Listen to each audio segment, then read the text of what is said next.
Welcome to the Agents of the Unexplained.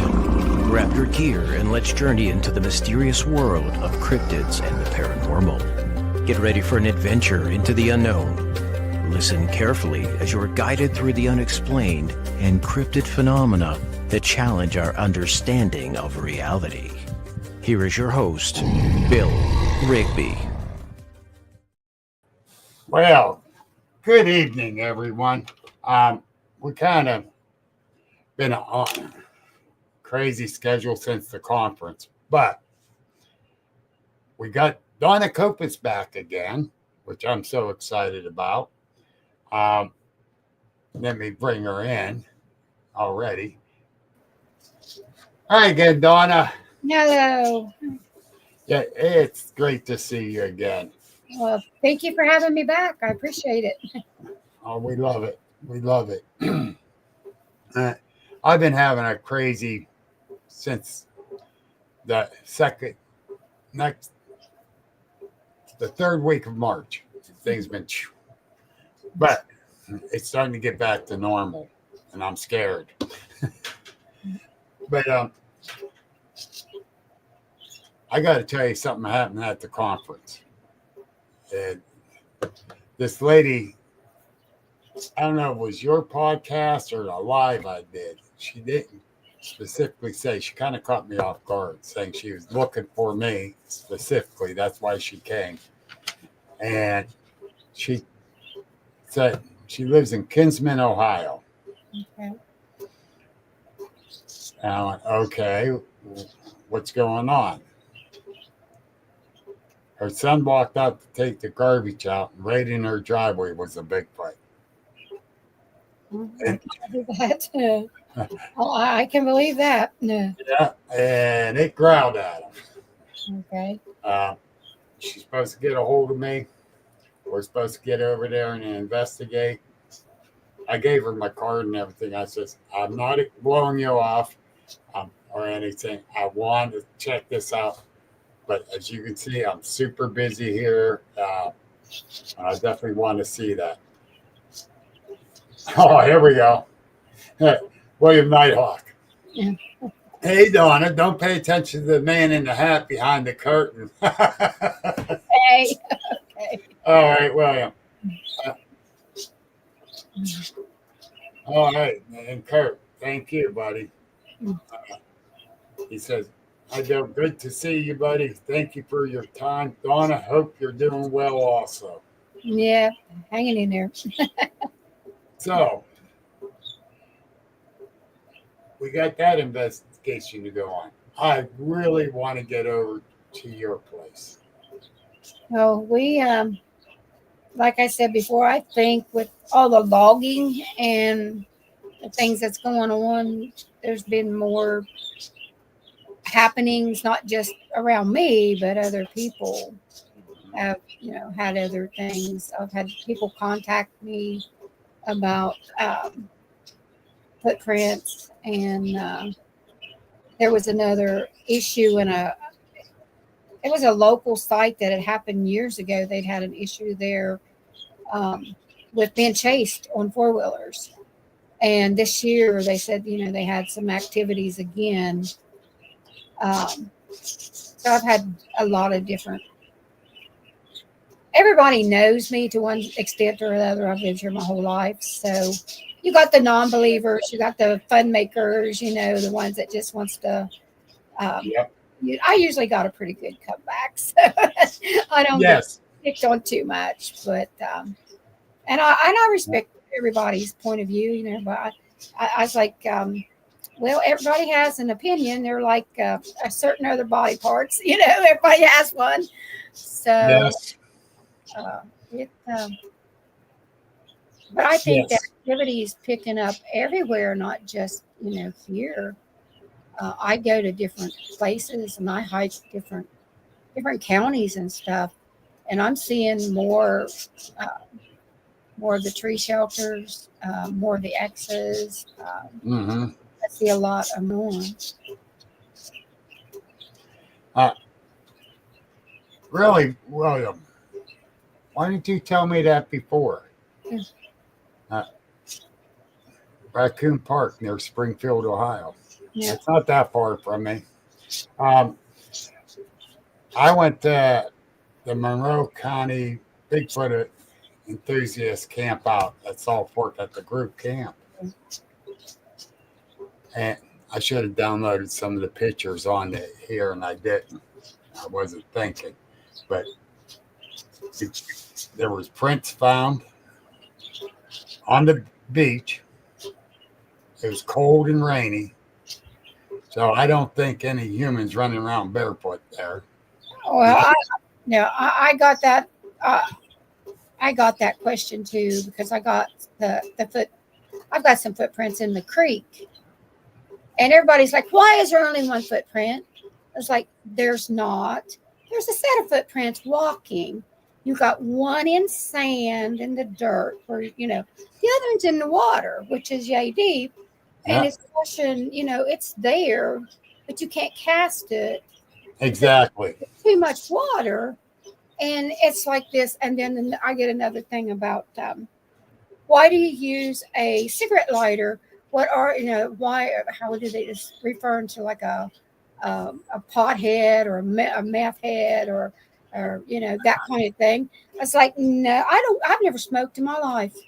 However, I do go into the woods and I carry matches, but I carry a lighter. I might want to build a fire. I'll be able to.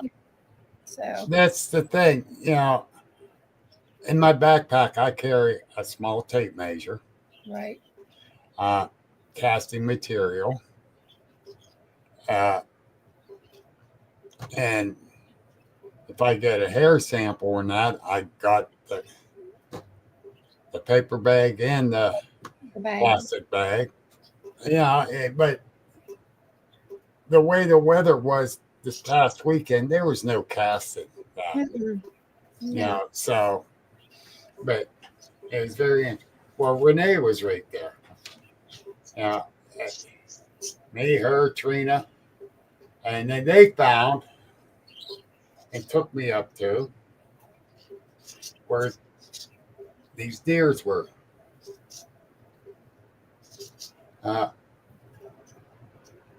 They were lined up in a line. The heads were gone. There was no crush injuries. There's no bullet marks on the bones or arrow marks.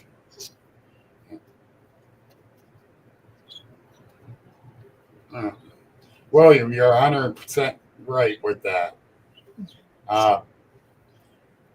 And I wouldn't ask you for exact location anyhow, unless you want to take me there. And that's the way it is. I don't give exact locations either. Right. But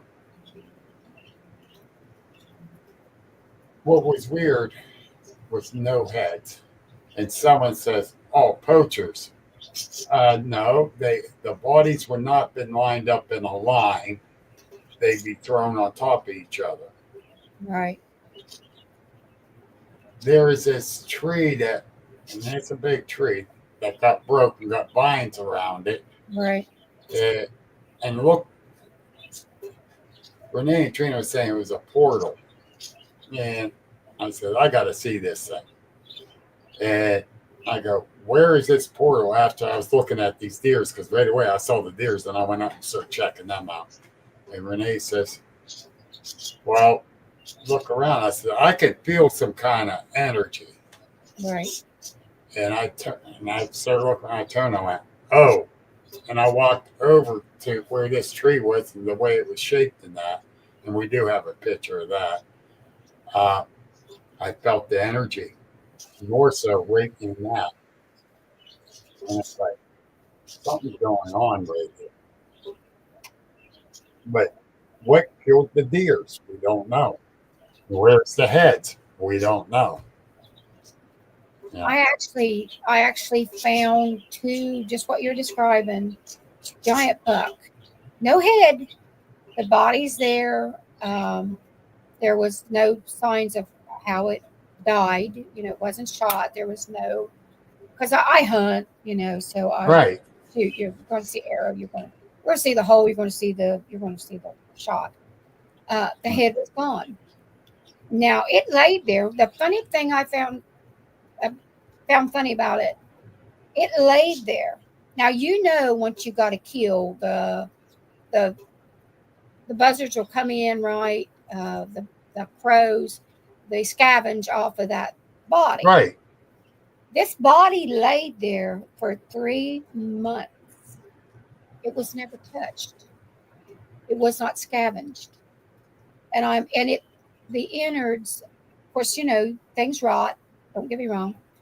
And it started shrinking and rotting, but it had a strange color, not like a normal rot. It was different, and that's what I couldn't figure out. Why would the other? Because this is in an area where there's plenty of those old black buzzards. That's what I call them. Them things will eat anything. They'll scoop up a child. Yeah. A calf. They'll come in on a cow having a calf so fast you don't know what hit you. I mean, they'll take that calf. Yep. And that body, it was fresh when I found it. The head was gone. That was all was gone. So what gets me is, like you said, the rotting color was wrong.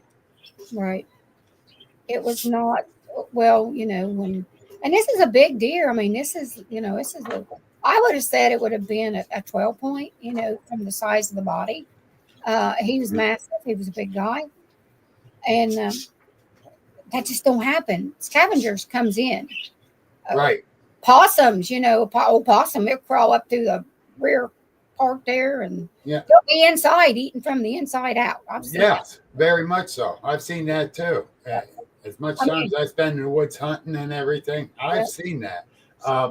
See it moving around, and it's an old possum up on the inside. That's yep. It ain't pleasant, but I've seen it. Yeah, it's not a pretty sight. But then coyotes and bears and nothing got to this. Yeah, we could tell. No, there's bobcats. The coyotes are horrible here. I've got them on my trail cams. They're coming down. I watched them. It was weird. I watched these. What I was assuming was coyotes was coming down a trail. And on my trail cam, I watched them walk all the way down through there. Coyotes, straight on to the camera. This one gets up to the camera, sideways, and it was a deer. Huh. Now I'm still scratching my head on that. How did it change from the body of a coyote to a deer when it got close to because it's a coyote? I mean, I don't see it changing out. The coyotes are there. They're coming straight at the camera, but it got up close range of the camera. Of course, I have some giant orbs there too. The orbs comes. Okay. I mean, I have everything from small up to big, right. Big ones. But that was because me and my son were looking at the same time. He's like, "What the heck? Where did it go?" He's like, "It's a deer. How did that go from the coyote to the deer?" I was like, exactly. Yeah. That's weird. A shift changer. That's what I was like. I never saw that before, and I still haven't explained it. I got it on video, though. I do have it on video. Which is great. But, last week, me and Ray and Trina traveled around all over there. And I actually took Kurt down to show him where I had my sighting at and how close to camp we were. And then he saw how close I really was to where the beast was at, as I call him.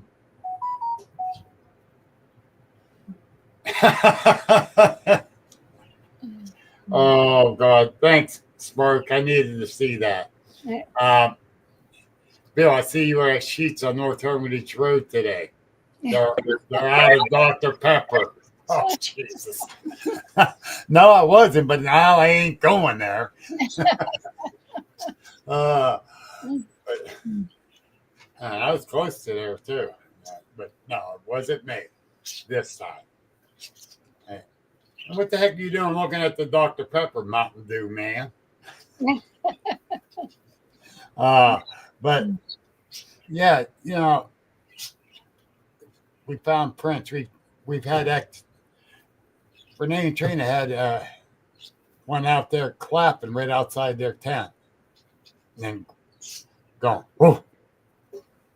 Yeah. You know, it took flowers out of this little beer, like a black beer bottle. Yeah. And they had 12 stems shoved down in that bottle tight. The bottle's still sitting there. The flowers were gone. Oh, wow. We're trying to find the flowers that night. They couldn't find them.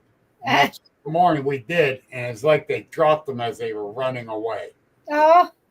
In a line there. But Audie Griff, that's the, people say, oh, nothing really happens there at group camp. The hell it don't. And, you got to be patient. Miss Cheyenne, how you doing, man? That's, people got to be patient, relax, and if it's meant to be, it's going to happen. Absolutely. Look at it. And,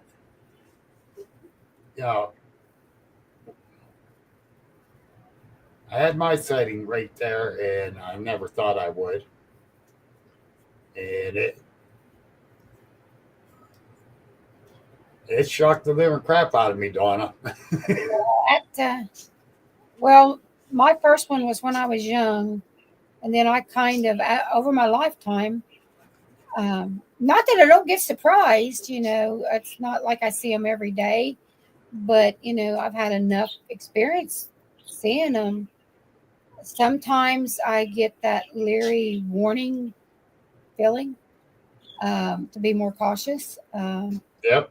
Sometimes it's just calm and no problem. It kind of, I think for me, I think it is whoever else has been there and what kind of mood they've left them in, kind of.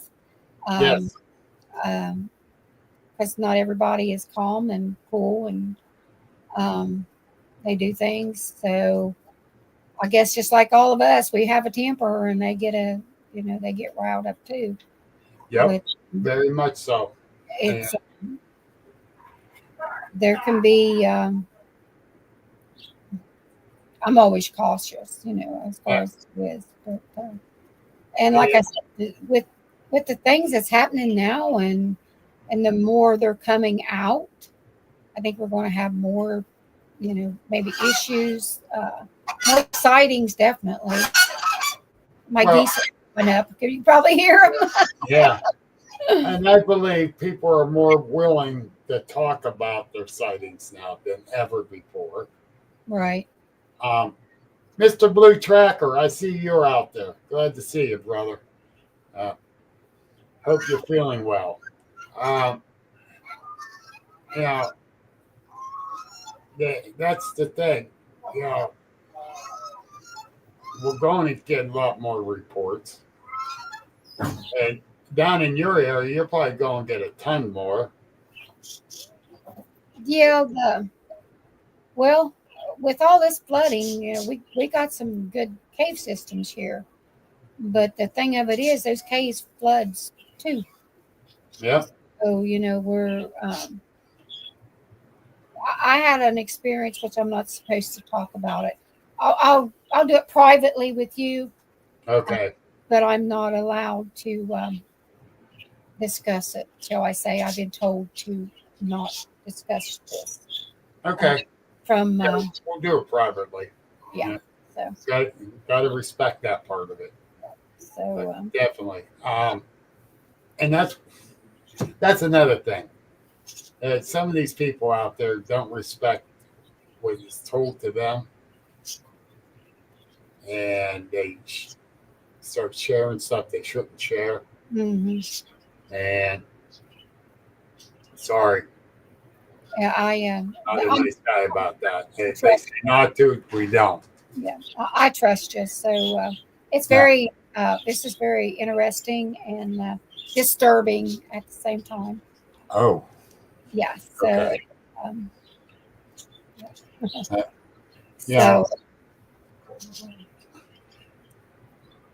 If a person or entity don't want you to share something, you do not do it with the public. Yes. right. Um, Well, I don't, this is my personal experience. Um, but then I kind of got contacted later asking me to. It's one of them situations. I'm sure you understand what I'm talking about. yes. Yeah. I believe me. I understand right now.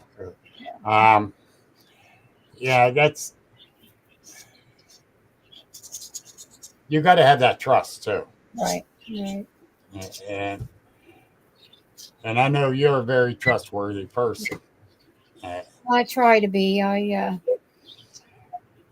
I I'm not mean a lot. buttering you up or anything, but I can sense that with you. Well, one of the reasons that's what I said. They were like, "Why are you doing it?" And I was like, "I'm not want to be famous. I'm not trying to get rich. However, I feel a responsibility to my watchers for protection.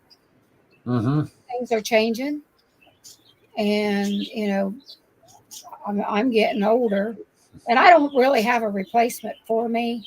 I'll be truthful. So Yeah. I don't know how that's going to happen.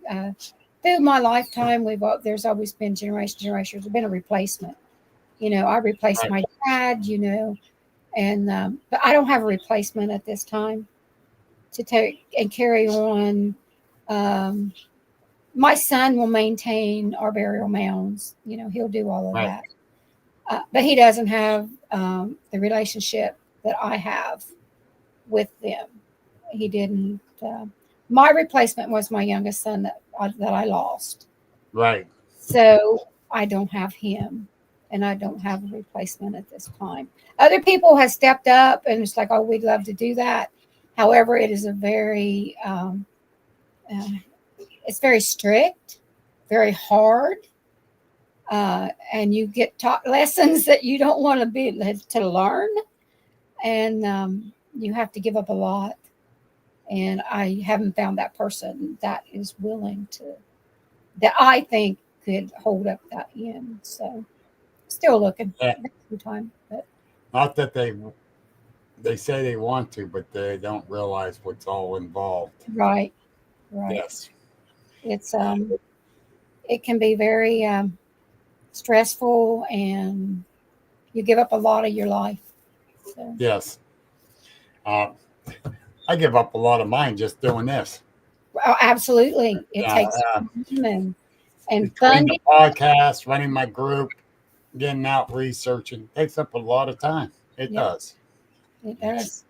You things that you want to do, or it's like my oldest granddaughter's getting married. I wanted to come to the Salt Fork thing, and she's getting married on May the 5th. And for me to go, I've got to go all the way over into Kentucky. I think that's where it was. Anyway, one of the Vogel brothers has sent me the thing.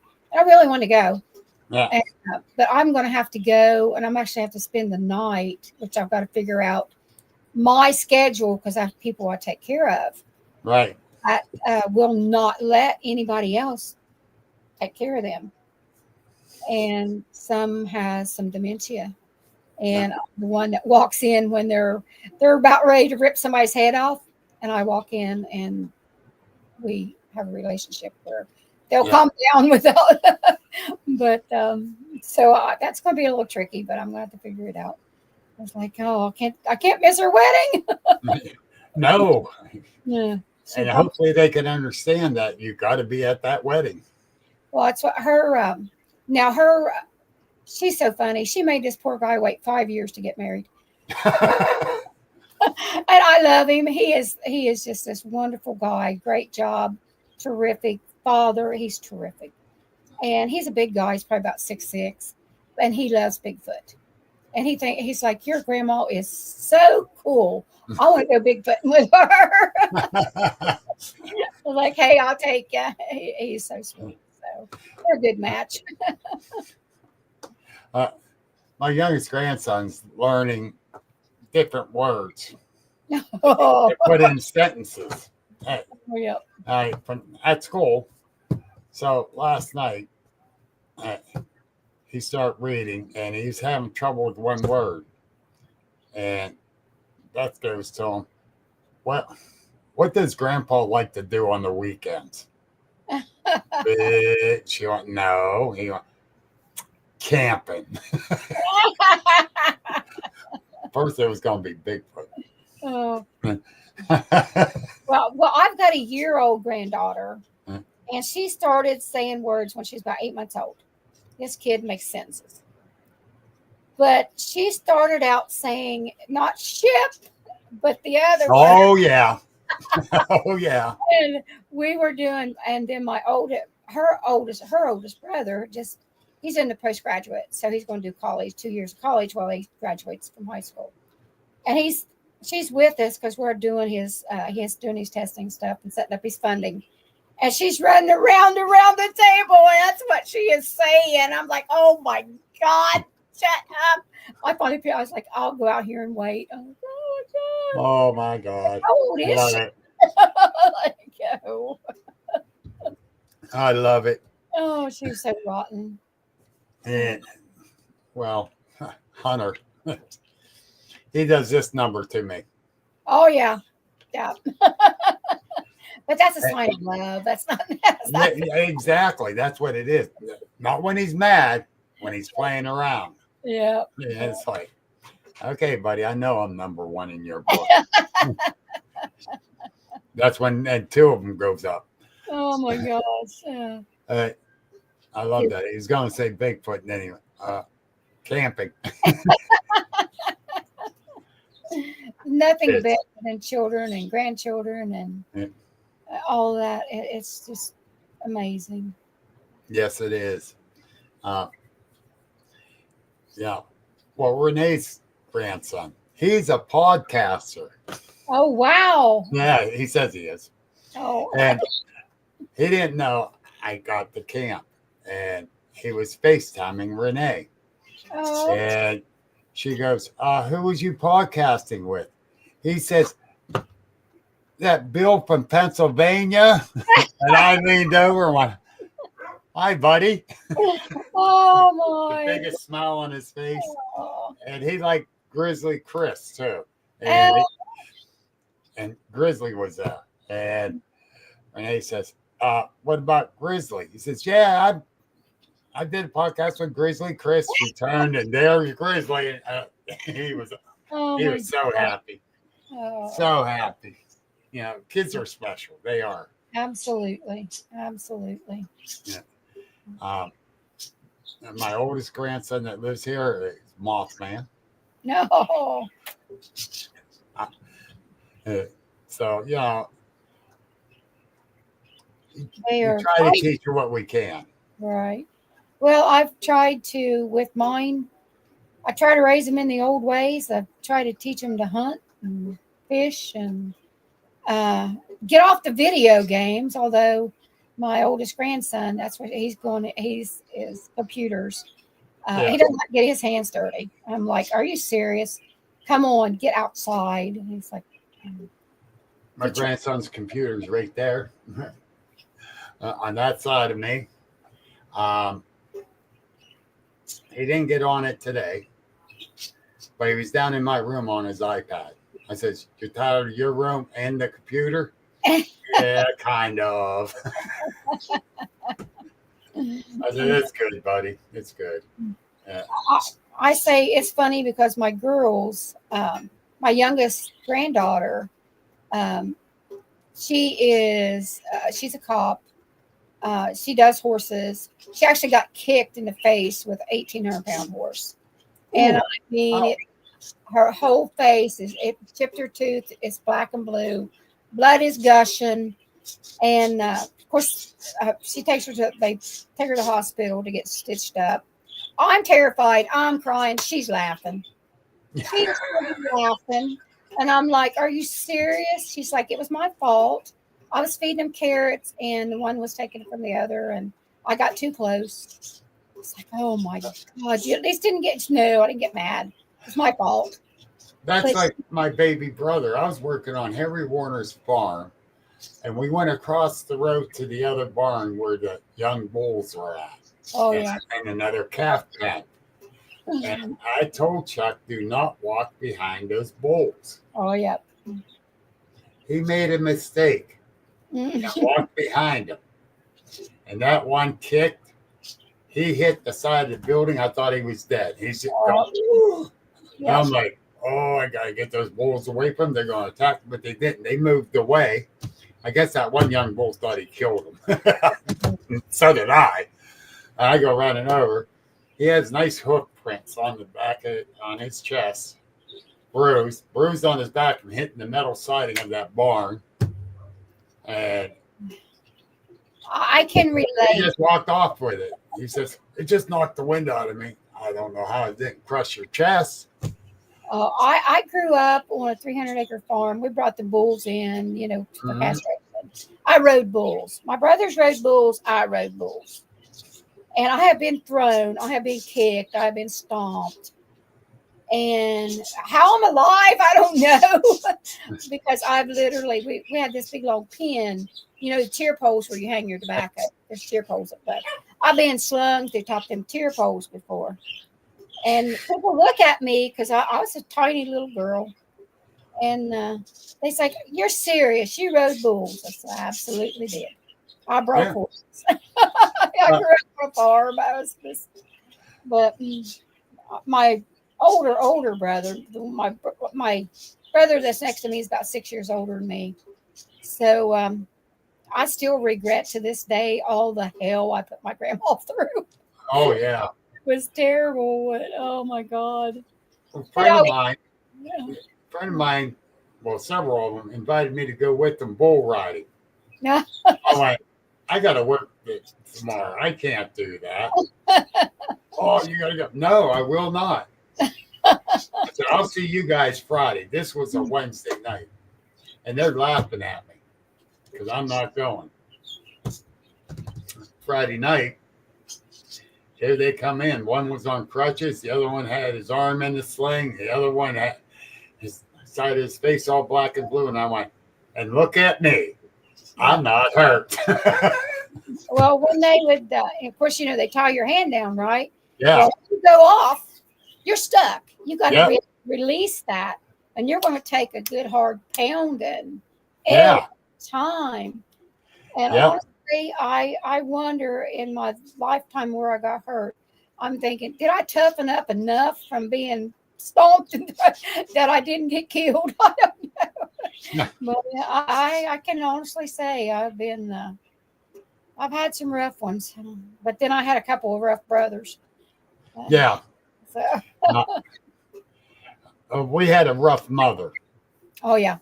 Yeah, she raised us. My dad was an idiot, and I'm being nice saying that because he was worse than that. But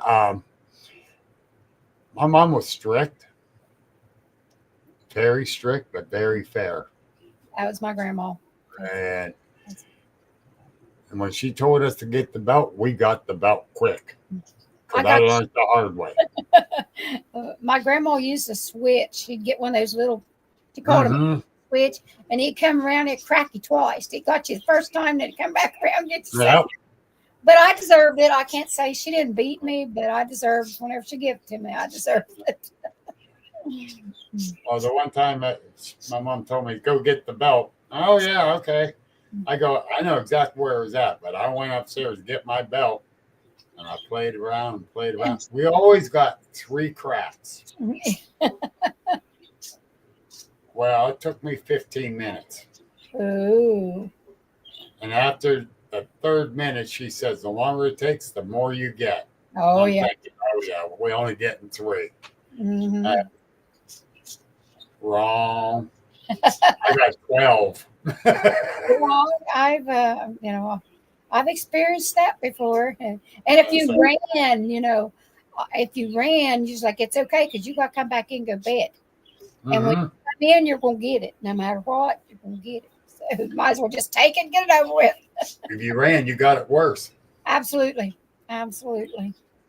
And, yeah, and the thing is, we live not really in the country, but we lived far enough outskirts of town that we had plenty of woods and that, and we were always out in it. And you know, on Saturday mornings, we watched an hour of cartoon, and we were outside. Yep. And we didn't come back until the street lights come on, unless we got called in to eat lunch. Usually, it was one of the neighbors' parents calling saying this one or that one. It seemed like they took turns who was feeding us kids. But we spent all that time out in the woods. We learned how to track animals, know which animal's which. Right. And I'd saw tree structures and X's and all that growing up and all these years. And I never saw a Bigfoot till I was 62 that I know of. Right. I might have saw one and didn't put two and two together. I was little, and of course, Dad hunted and trapped, and he dug roots, and I went with him. And so I would see. Poor man could not get away from me. I was terrible. He'd go run his trap lines, and I'd be right with him, wintertime or all. And so he just started showing me. Of course, he showed me all the roots. We dug roots. Yeah. Part of the living, it wasn't just ginseng. We did yellow root, bloodroot, cohosh, the apple, blackroot. They're eating up. They never left. If you didn't get one thing, you came back with something else. And that's taught. And he taught me the track.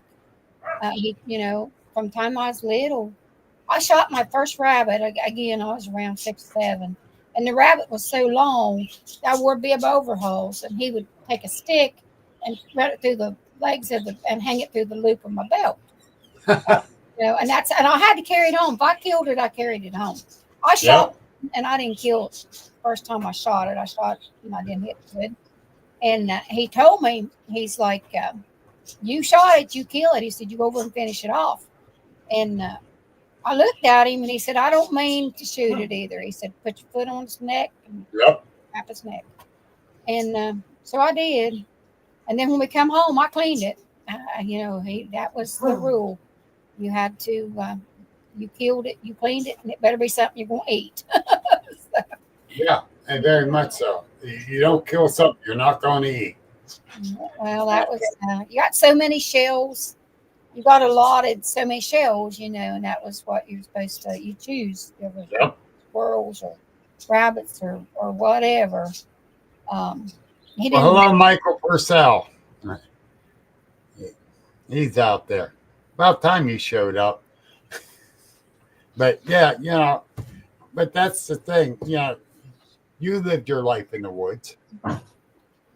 And you learned how to track, how to, distinguish what's what in the woods. And I believe that has helped you with the watchers. Yeah. Well, and being a woman helped even more, I believe. Yeah, with the tracks, I figured out, I've actually hiked on, sometimes there is the horse trails or whatever. Mm-hmm. And I go back, I went back deep into the country and they'd ridden horses back there. This was last spring. And I had the other 2 women was with me that same day we saw the dog man thing. And because she's like, that's horse track. And I said, look again. Because you got the horse track, you got the shoe on the horse and the frog in the foot. Because see, and it'll slide. They step down, it'll slide. I said, look again, because you see the heel. Horses don't have a heel. Neil, nope. And it was stepped down. It stepped down. Uh, the horse had stepped over top of where the footprint was, the toes, and that it was. I would say probably 16 inch, because it was distorted. And she was like, "Well, how would you know that?"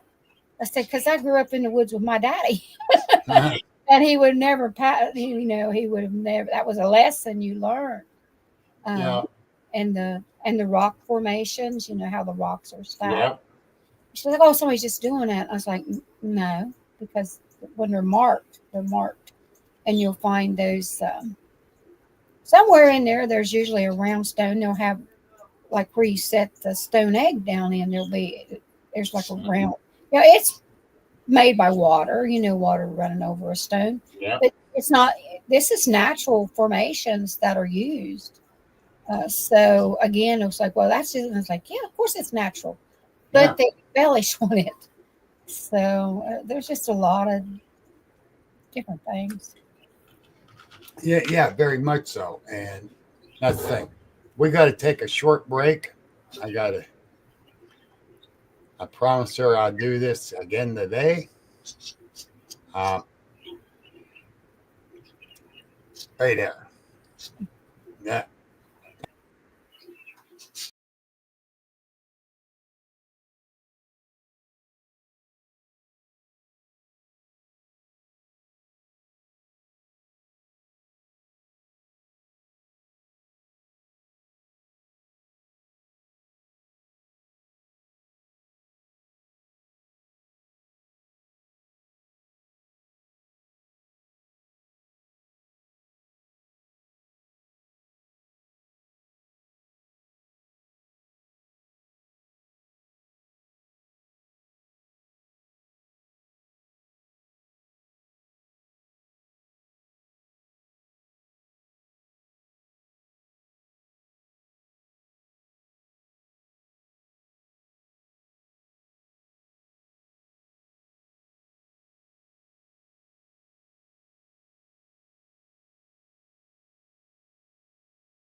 Something happened there that my background disappeared. Yeah. There we go. I don't know what I did to the background. It looks like it's nighttime now. Yeah, and the trees, and we're taking a hike. There you go. It looks really cool there. I like it. I like the sunlight. This like sunset. Yeah. That's pretty cool. Well, Mr. Marchetti, how are you doing? Yeah. The thing is too, with the experiences you've had out there, and with you being with the Watchers, as you call them, what is the most frightening thing that happened with them around? Well, there's been a couple. I guess the night that, like I said, after I brought Dad here, and the night that one was, like 3 o'clock in the morning, and all the screams and the tearing around and the attack of the dog. I never heard those kind of violent screams. It didn't hurt me, but the dog lived, but he killed other dogs on down through there, and I never really figured out whether that was Dad's. That because the next night Dad's was back and it was calm. There was no more of that, and then there was last summer when I got hit. Again, that was more violent, and I never experienced. But then I have to say I don't think it meant to hit me. I think it was mad from the being agitated by the other calls and other things that was going on. wasn't that it was so much, I think I have tree structures and I have a clan that moves from that big area, and they were here. They're not here right now because they moved back and forth and they went back to their big area. But I think they were disrupted. There was young ones around, and so I have to. I sound like I'm making excuses. I guess I am to an extent. It's not that I don't know that they can be violent, because I do know they can. And when I was a girl, of course, I always had the horses, the ponies, and the thing with the ribbons. It didn't scare me. I was at the creek and I would lay there and go to sleep or whatever. But they do have an ability that they can kind of put you to sleep, or something happens where you lose track of time. Yes. It happened that time, and it never harmed me, but it came in close enough to touch me. Because when I woke up, there was a creek and there was a big flat rock where sometimes I would lay. I was 12, so you sunbathe, whatever. And I'd taken my hair loose, and that's when it took my strings. But I was laying on that when I woke up. Now, I was in the water. I was lying in the water. When I woke up, I was laying on that rock. So it had to touch me and pick me up to move me onto that. And when I woke up, I seen I seen the movement going through the trees. I seen my strings, those colorful strings, moving in the shadows.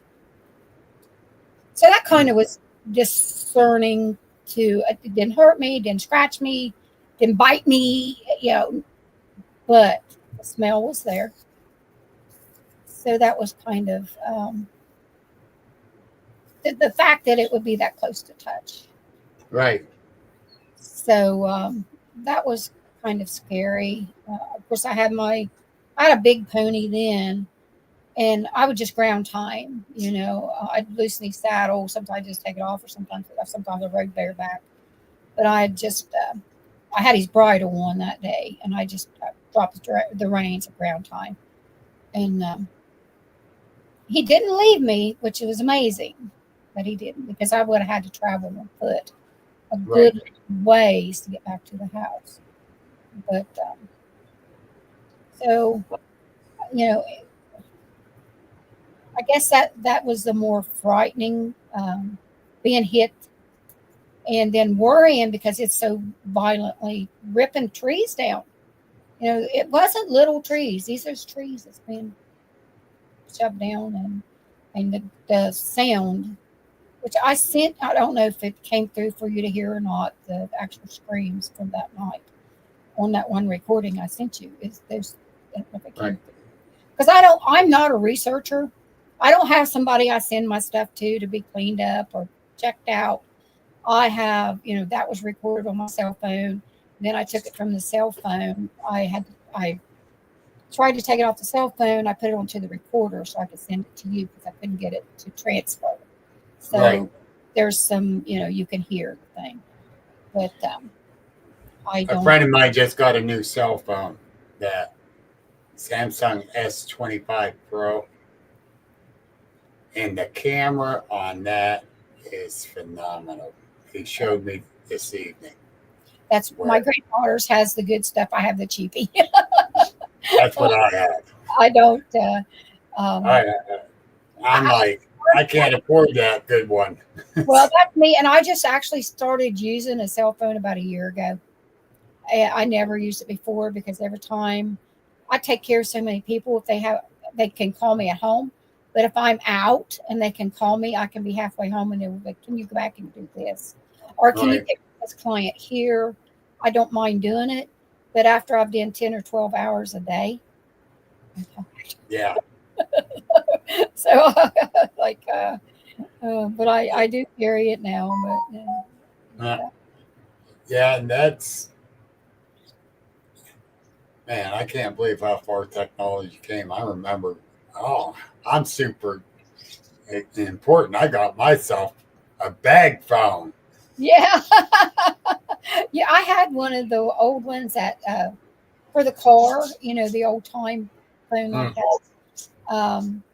And then I have the old cassette tapes, which you record the cassettes.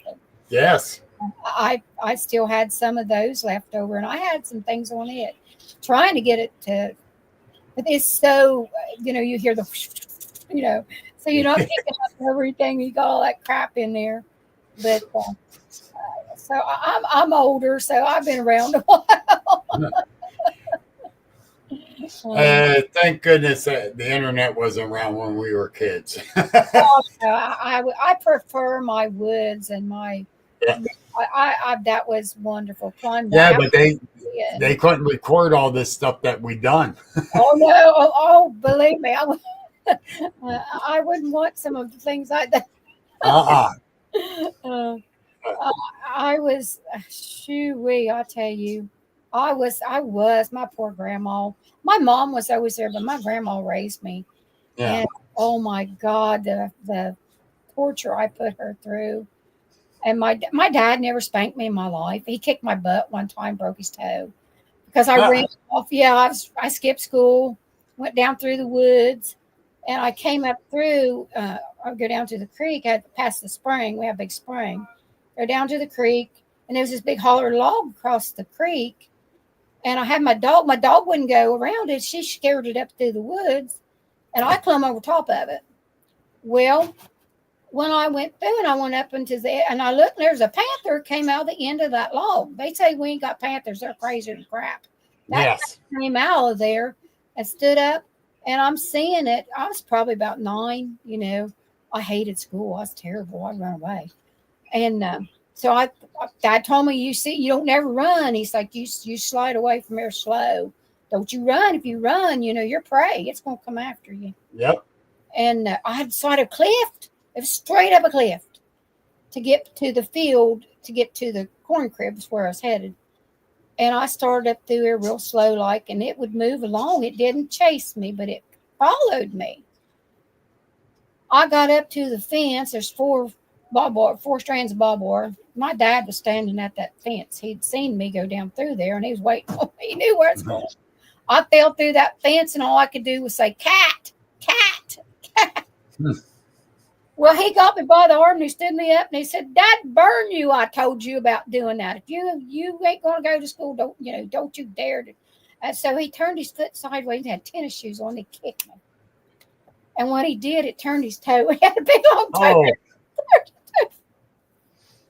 Oh. I felt so bad that I hurt my dad. I think he put on a lot just to make me feel bad. But he said, "Don't you know what could have happened to you?" He said that. He said it was a panther, wasn't it? And I said, "Yes, it was." He said, "You gonna go do that again?" I was back in the woods the next day. So yeah, I never. But that was an experience. Let me tell you, we had them. They take calves down. Yeah, the Pennsylvania Game Commission changed it from we don't have them here till they're non-breedables. Really? Why, did you go up and neuter them and spaded them or what? Well, how do you know they're not non-breedable? That's baloney. That is baloney. Yep. And something Sparky said, Paranormal Fellowship. Hey, those bag phones were invented in Youngstown, Ohio. Really? I did not know that. I didn't either. Was that Wilcom Electric that did that, Sparky? Which was Wilcom Cellular. Because that's who we had the bag phone through, was Wilcom Cellular. And those are the best cell phones too, because they had the strongest powers. But they're not as smart as the smartphone. And they couldn't take pictures. But yeah, the thing is that we don't have breedable panthers, mountain lions, whatever you want to call them. Well, we certainly have them, and they're reproducing and coming from somewhere. Because I still have them here. I have one here. I don't see it real often, but I have. Got bobcats coming into my barn, which they're not scared, and I ain't liking that very much because I've got all kind of I've got a poultry farm, so you know what they're after. Well, if the Bigfoots are around, I bet they get scared. I heard the cat screaming. It's been 3 or 4 nights ago. I actually thought I got a big live trap up there, and well, my son welded it up, and he can fit inside of it. That's how big it is. And I did it for the coyotes and for the bobcat. I really don't want to kill the bobcat, but I don't want it jumping off on me either. So he had welded that up, and I heard him screaming, and he told me, so we had something in there, but it got out. But that was the craziest screams I ever heard. But I think I must have had one of my watchers close by too, because I could hear. Sometimes it's like the grunts, and it's not the real long howls, but you'll get the grunts and the hoops. Yeah. And of course, I get the tree knocks all the time, and the rock clanks. And I've never had a rock. I've had like acorns thrown at me, small pebbles, but I've never had anything big. Except for the cooler, that was the only thing that ever. Yeah. And I'll You tell told you, me that story. That was funny. bruise that it was on my hip. It hit me on my hip on that bone, and I'm telling you, I had a bruise that big. That's it. Yep. Hit me like a. And that I the done thing thought is, still kick me again. you know, this weekend they had a glow stick thrown from behind where the tent was over toward where my Blazer was parked. And it's like, all right, nobody was over there. Right. So went through it. You know, and that's the same night as the, the, the clapping was later and all that, and the grunt. Yeah. So it was an interesting weekend there. And let me do this too, real quick.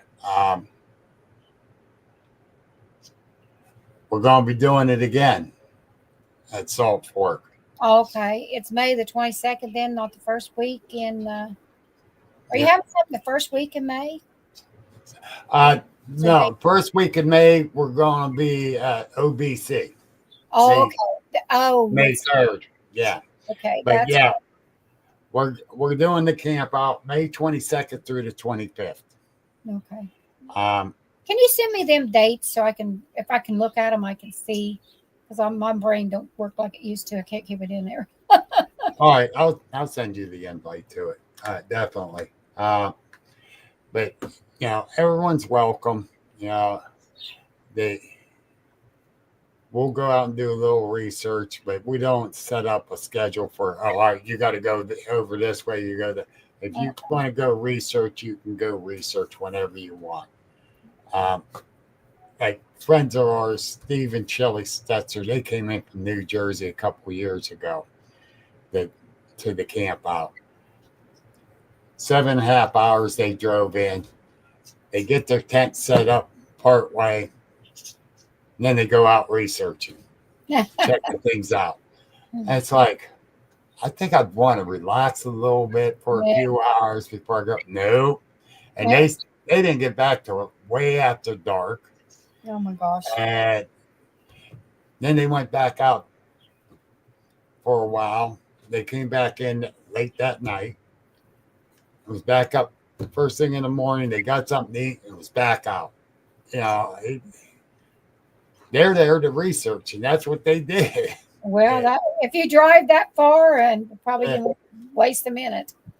Yeah, ain't nobody I know that is that dedicated to go without that much sleep, to go out researching. I have to have my sleep. I have to have. Sometimes it's only a couple hours at a time, but I have to rest. I do. It's like, not when I was young, but I do now. Yeah, I think that comes with age. Oh yeah. It. And I find myself sleeping in my chair more. I sit down and fall asleep. Mm. Hey, my buddy Griff's out there. How you doing, Griff? Uh, Now we got Danny and Mark and Sparky, Cheyenne, Renee. Uh, Blue Tracker was out there. Bill Nighthawk, he's listening over on his page. He shared it to it. Uh, and who? So he probably has a bunch listening in there, um, which is great. That's all the people I could see that spoke in that. And the thing is that when we get out there to do the research, it's awesome. And because you're wanting to find something, but if you don't, it's still awesome because you're out in that nature. That's my thing. I like just being in the woods. Yeah. I'll go out sometimes just for a short time, uh, whether it's in through my own woods or I've got different places where I hike, and I have places I go. Well, like I said, with the burial mounds and stuff, that's a constant upkeep because of the weather, and I have to watch because you have to keep it secret because if they find it, they dig them up. And what I found out is we had a local cemetery from the 1800s. It was a cholera cemetery, and it slid into the creek, into one of the main creeks here. And the Conservancy, they relocated. They did a great job of helping. But what I also found out is there's a group of watchers that are there. It seems like they attach. I think it's like with Dad.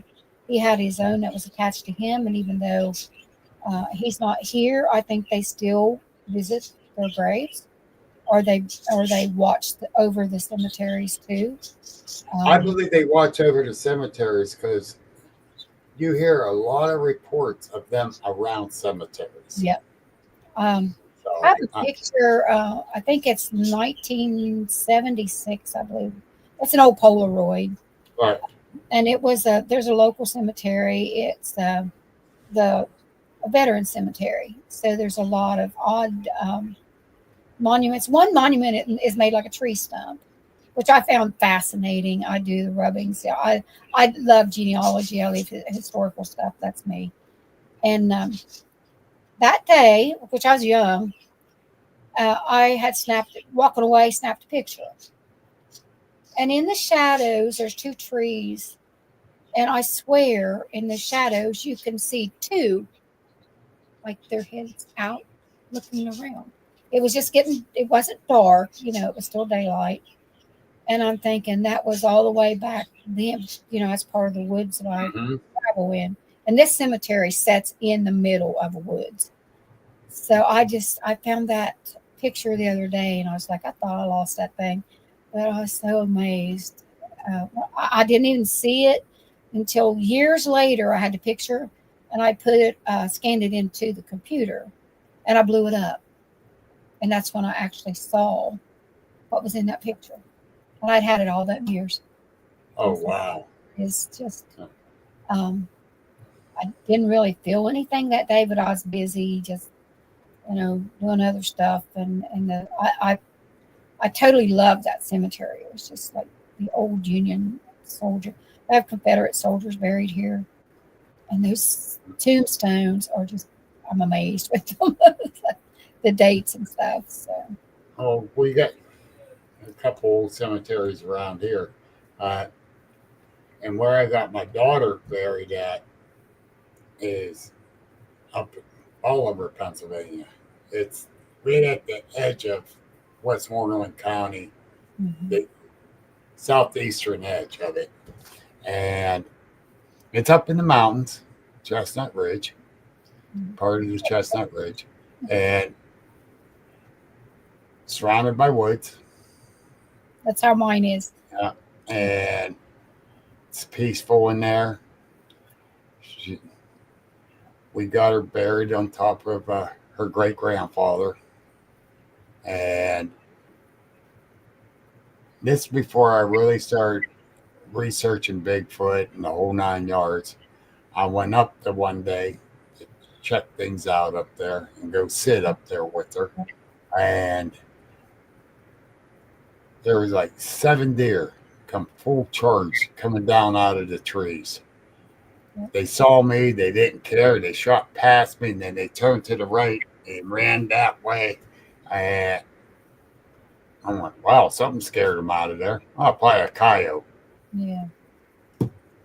Not thinking. It could have been something else. Absolutely. That's I don't know. I didn't see it. We're going. There's been sightings right up the road from there, in one guy's backyard. He came up and talked to me last year when I was at an event, and he says, "Hi, I used to live on this old back road coming out of Bolivar." He says, as you come out, you start up I went Cemetery Hill. You went, yeah. He says, you know that area? I went, yeah. Lived over that way for quite a few years. He asked my name. I told him. He went, oh, I know. I never met you, but I know of you. I went, oh, okay. That's good. What's your name? And he told me. I went, I know of you, too. You live up near Kathleen up there on the hill. He says, yeah. He says, the Bigfoot was in my backyard. I went, what? Yeah. So, yeah, and strange coincidence. Now, I had my sister-in-law. She lives here locally, and my mother-in-law, my husband's mother, she was almost 100 when she passed away. And, of course, she'd gotten sick. She was in her 90s, and my sister-in-law moved her into an A-frame beside of her house. Right. And there was a big snow one, in which I just seen Kathy the other day. And because she's been sick, so I'm supposed to stop by to get the pictures. But she told me, this was years ago, she told me about it. And she's like, there was these huge footprints in the snow, walked from Mom's house past my kitchen window. And she took the pictures. She has the pictures. Oh, wow. And she's like, would that be one of them Bigfoot things? And I said, possibly, because Birchie, that was her name. This woman was in the woods from the time she was born, too. She picked greens. She dug roots. She did everything my dad did. And she just went out alone. And what in my belief, I think she also had one that was attached to her. And I think when they moved her from the home place to there, I think he just followed her, or she, whatever. But those footprints, she's like, those footprints are at least, they look like they're 18 inches long. So I'm going to stop by. I just talked to her a couple of days ago, and I'll plan on that. Whenever I get them, I'll share the picture with you. Yeah, please do. 18 inches. But it's a row. It's not one footprint. It's just where it's walking. Yeah. The stride, she's like, honestly, the stride looks like it's 6 foot apart. The stride is so, like huge steps. Well, 18-inch foot. That thing got to be 9-10 foot tall. So, yeah, it would have a 6 foot stride. That's what I told her. She's like, she still lives in the same spot that she did. Of course, my mother-in-law passed away. But she's like, it's fascinating and terrifying that it would be that close to my kitchen window. Yeah. Yes. It's probably looking for an apple pie in the window. Well, my mother-in-law, she was this fantastic cook. Everything from scratch. Yeah. And berries, my Lord, this woman picked more berries and sold berries. And she was in her 90s. She'd go through a fence like a jackrabbit. I'm telling you, she outran me upside the cliff faster. And she was literally, she did that right up until at the end she broke her hip. But honest to Lance, her dad was, I think, 102 when he passed away. And you know what he was doing the day he passed away? He was up 5 tiers in the barn hanging tier poles to hang tobacco. Oh, It was- wow. he's a little bitty man. He wasn't 5 foot tall. He's a little teeny man. Oh, I loved him. He was the orneriest little fella ever was. He'd get up against you and fart or do all kind of. Huh. I loved him so much. And one of the grandkids, he had never had an air conditioner in his life ever. And he bought him an air conditioner and put it in the window, thinking he's been, it was hot. He laid down under and gave him pneumonia. He died from pneumonia. Oh, wow. But that day, hanging tear poles now, can you beat that? I was like, oh my God. His name was Henry. Like, oh my gosh. He was one of those amazing, he run his own mill, ground his own cornmeal. Amazing carpenter, cut his own, run his own everything. He was just totally amazing. It was very old school. Absolutely.